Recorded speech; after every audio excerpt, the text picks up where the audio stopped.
كما صليت على إبراهيم وعلى آل إبراهيم إنك حميد مجيد اللهم بارك على محمد وعلى آل محمد كما باركت على إبراهيم وعلى آل إبراهيم إنك حميد مجيد. نن درس کی د پڑوسیانو ولا د گاونډیانو ولا حقوق بیانېږي. خودی کی ګوره پڑوسیان چې دي هغه تقریبا 3 قسمه جوړیږي. مونږ تاسو عام طور باندې پڑوسی هغه ته یو چې هغه د چا سره کور نږدې وي. حالانکه علماء کرام دا هم فرمایي چې سلور طرفونو ته د تا مخت چې کوم 40 کورونو پرې دي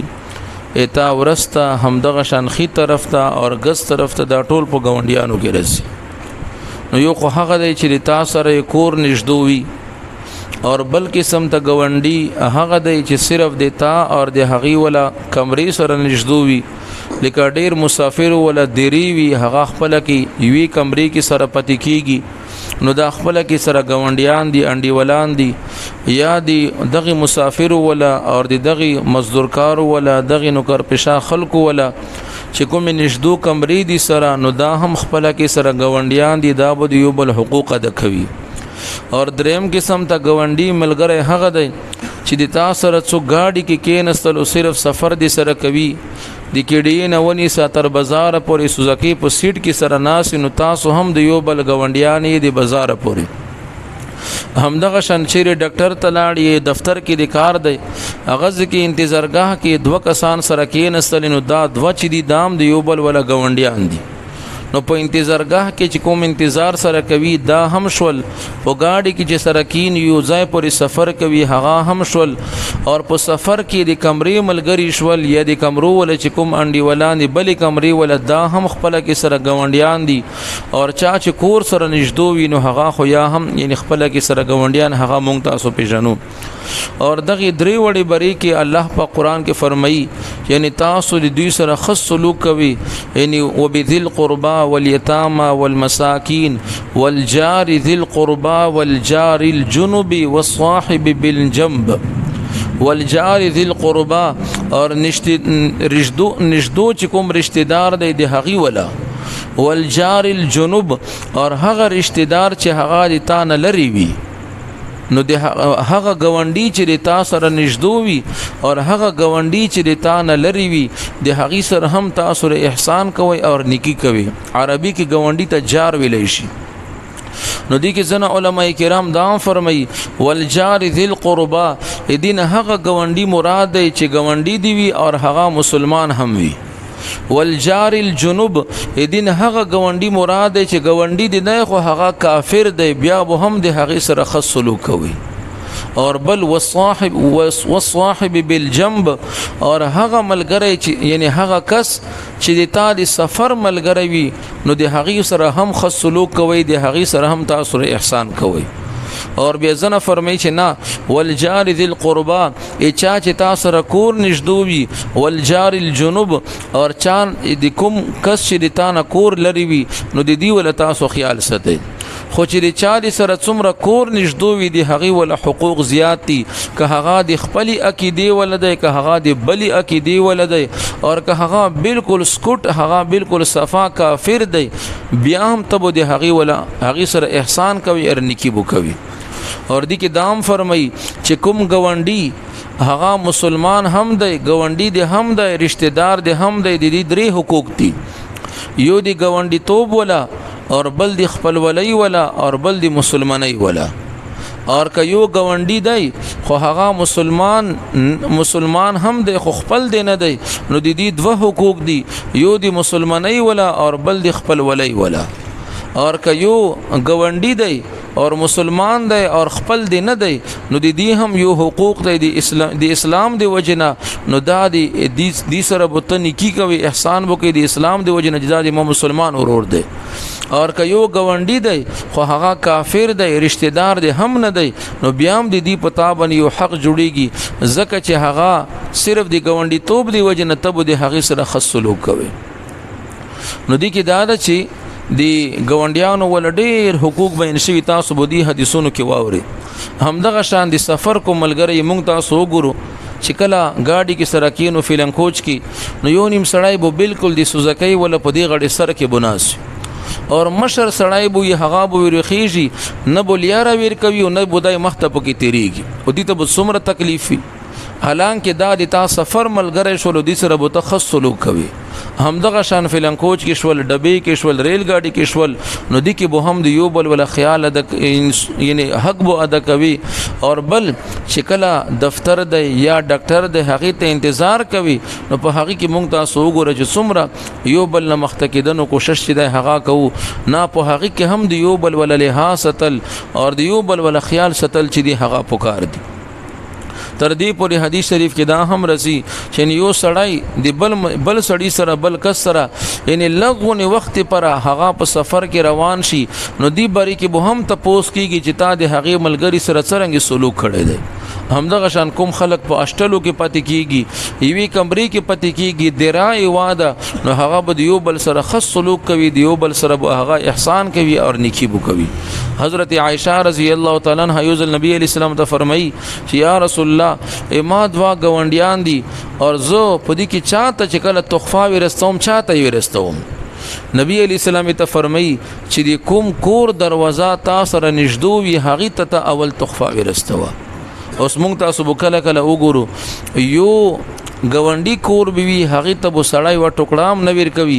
اور بل ملګری بازار کې وي گونډي خپلوان یا هغه بل سېکټر کې بوي هغه ته بدای رسوي اور پاس چت کې به گونډي وي هغه ته به نویر کوي لاندې چت کې به هغه ته به نویر کوي سیټ ته گونډي وي هغه ته به نویر کوي نه اول د نږدې گونډیانو ولا خیال چې د هغه ستل پکار دي اور دا به هم نه کو چې ردای مونږ ته نرستي مونږ هم نه ورستو نه حدیث شریف کې رسی چې دا خو ته یو قسم ته بدلا ور کوي بلکې نیکی دغه دا اور کمال دغه دی چې کتا ته کوم گونډي رستوي اور کني رستوي ته به هغه ولا خیال ستي ته به هغه تخپل تحفه چې د هغه ورستوي اور کچیر ته چې نه هغه نه درستولي بیا خو د الله رضا دې پر نشول ته هغه تخپل بدلا چې د هغه ور کوي نو حضرت ابو هريره رضی الله تعالی عنہ روایت ته چې نبی کریم صلی الله علیه وسلم فرمایل چې څوک په الله باندې او په ورځ آخرت باندې ایمان لري دا دعوا کوي چې زه مؤمن یم نو هغه د خپل گونډي ته تکلیف نه ور کوي اور څوک چې په الله او په ورځ آخرت باندې ایمان لري نو هغه د خپل ملما ولا اکرام کوي قدر د کوي اور څوک چې په الله او په ورځ آخرت باندې ایمان ستي یا د خیر خبره کوي یا د خاموش وسیږي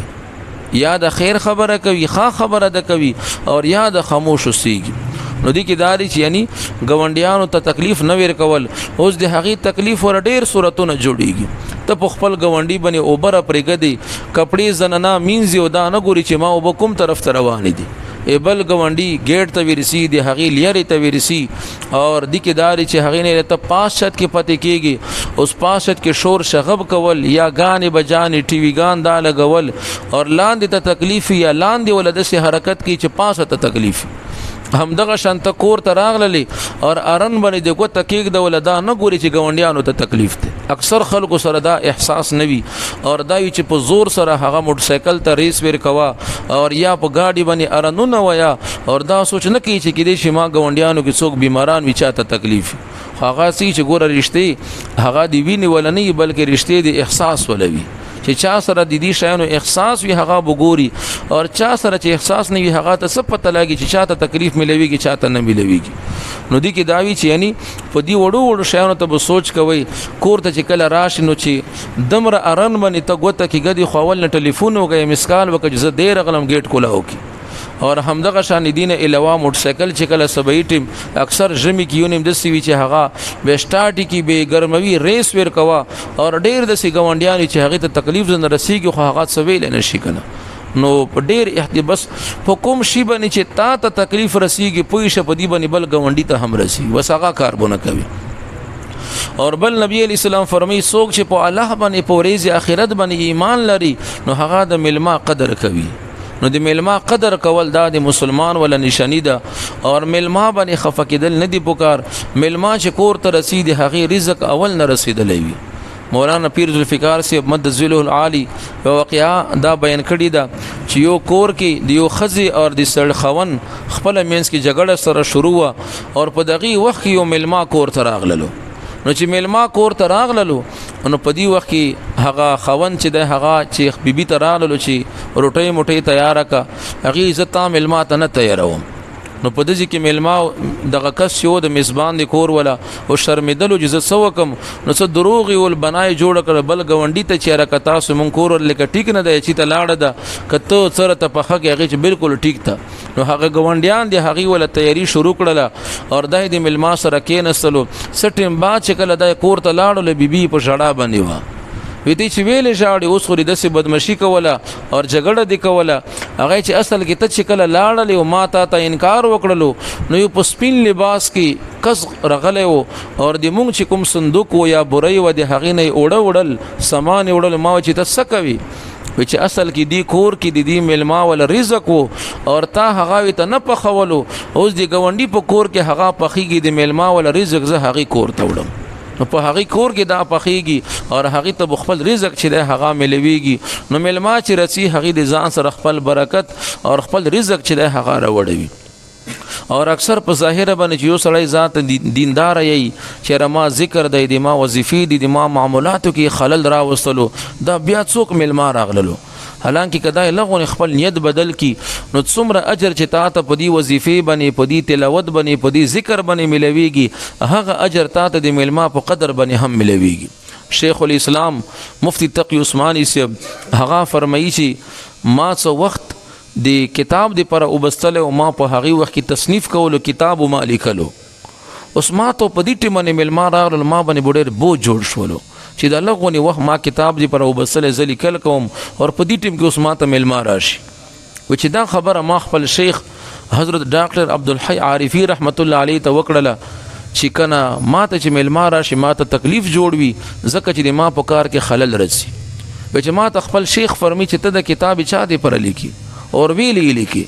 چې ما ویته چې د الله رضا دې پر لیکم خو چې تم میلما ته هم د الله رضا دې پر وخت ویر کا چې کوم اجر تا ته په کتاب لیکلو کې ملويږي هغه د میلما په قدر کې هم ملويږي چې ما ولا بشټول هغه شکایت او هغه د ما ولا چې کوم اشکال و هغه ختم شولو مسله حل شوله نو په دې کې دا ده چې میلما دی تراشی کدی هغې دی وجه نه د انسان په یو عمل کې کموالی راشي د سبونی چې توان مې وکړلو خو به د میلما ولا هم قدر دی خو د میلما دی وجه نه به جمع لمونځ نه پرېږدي چې میلما له ته راغلی و بلکې میلما به هم ځان سره روان کې خپل به هم جمع المنځه ته راشي هغه داسې وي چې کله نفلي وظیفه ته کوي نفلي عمل کوي بیا که هغه میلما پوهېږي چې خفه کېږي ما ته موقع نه راکوي بیا که هغې ته پرېږدوي خیر دی خو جمع المنځونه چې دي هغه میلمنو دې پره نه پرېږدي که داسې میلما دې ته راشي چې هغه نه رسي وایي ته کا ته بیټه کې کښېنه بیله او زه لمنځه ته ځم زه به دې راشم د هغې د وجه نه به ګوره لمونځ هغه نه وي ته پرېږدي اور دریم چې کومه په دې کې خبره ده هغه دا ده چې څوک په الله او په ورځ آخرت باندې ایمان لري نو یا د خیر خبره کوي او یا د خاموش اوسېږي ځکه حدیث شریف کې رسی چې دې ژبې د لو د وجې نه لو لکه یو سړی لو کوي یعنې غنم کټ کوي د سیبل شي ولا نو همدغه شان د ژبه چې کوم لو کوي دروغ رښتیا غیبت وي چې دې د وجې نه به ډېر خلک الټا جهنم ته غورځولی شي دې ژبې د وجې نه اور دام فرمایي چې یعنی جرمه صغیر و جرمه کبیر د ژبې ولا جسم ډیر وړوکی دی خو د دې ولا چې کوم جرم دی هغه بیا ډیر غټ دی ځکه چې کفر کېږي په څه شي باندې کېږي په دغې ژبې باندې د کفر کلمات وویلله کفر ته لاړلې او اسلام کلمات وی اسلام ته داخل شولې اور دی یو حدیث شریف مسلم شریف کې دام رسی ومن کان یؤمن بالله والیوم الاخر فلیحسن الی جاره څوک چې په الله او په ورځ آخرت باندې ایمان لري نو هغه د خپل ګاونډي سره احسان کوي نیکی ده کوي نورم ډیره د شنو خو بجری لاړ انشاء بیا بیان کو سبحانك اللهم وبحمدك اشهد ان لا اله الا انت استغفرك